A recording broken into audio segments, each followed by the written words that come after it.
ఇప్పుడే ఒక వార్త చెప్పింది ప్యారి. ఇదే రోజట వారి నాన్నమ్మ గారు సుగుడు మంజరమ్మ గారు కూడా చనిపోయిన రోజట. ఇప్పుడు వెనక్కి వచ్చి అదే చెప్పింది.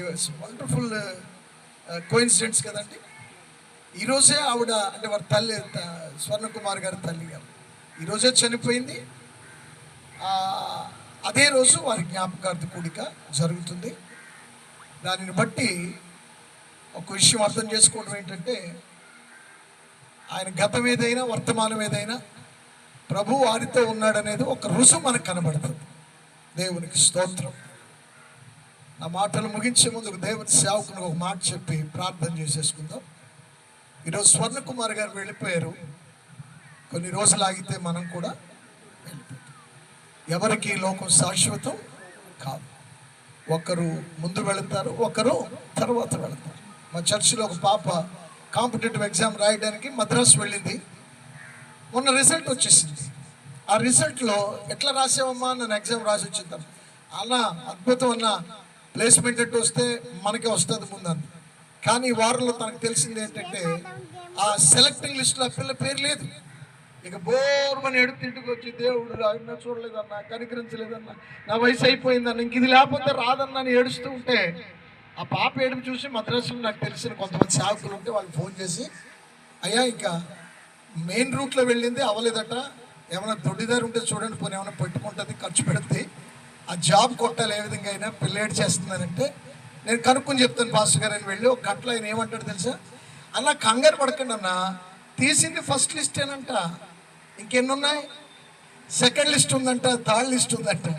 అంటే ఫస్ట్ లిస్ట్లో తన పేరు లేకపోతే ఏ లిస్టులో ఉంటుంది, కంగారు పడతారండి.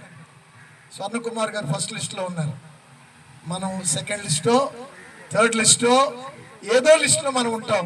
కానీ మనం వెళ్ళక ముందు, ఈ లోకాన్ని విడిచిపెట్టక ముందు, సృష్టికర్త అయినటువంటి ప్రభువుని విశ్వసించి ఈ లోకపు వ్యసనాల నుండి విడిపించబడి నిత్యరాజ్యమునకు వారసులమై యుగ యుగాలు ప్రభువుతో ఉండే ఆ గొప్ప భాగ్యాన్ని ప్రతి ఒక్కరూ కలిగి ఉండాలని స్వర్ణకుమార్ గారి యొక్క సంస్మరణ సభ రోజున నేను ప్రకటన చేస్తూ, విడనాడు వెళ్ళినటువంటి కుమార్తె ప్యారికి నిన్న సాయంకాలం రాజు వచ్చి అప్పుడే చర్చ ముగించుకుని వచ్చాను.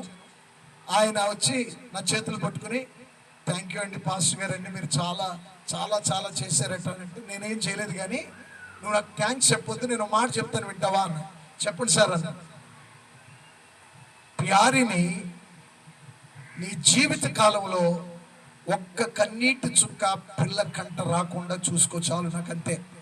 నేను నిన్ను కోరేది, నిన్ను థ్యాంక్స్ అడిగేది అదొకటే రాజు.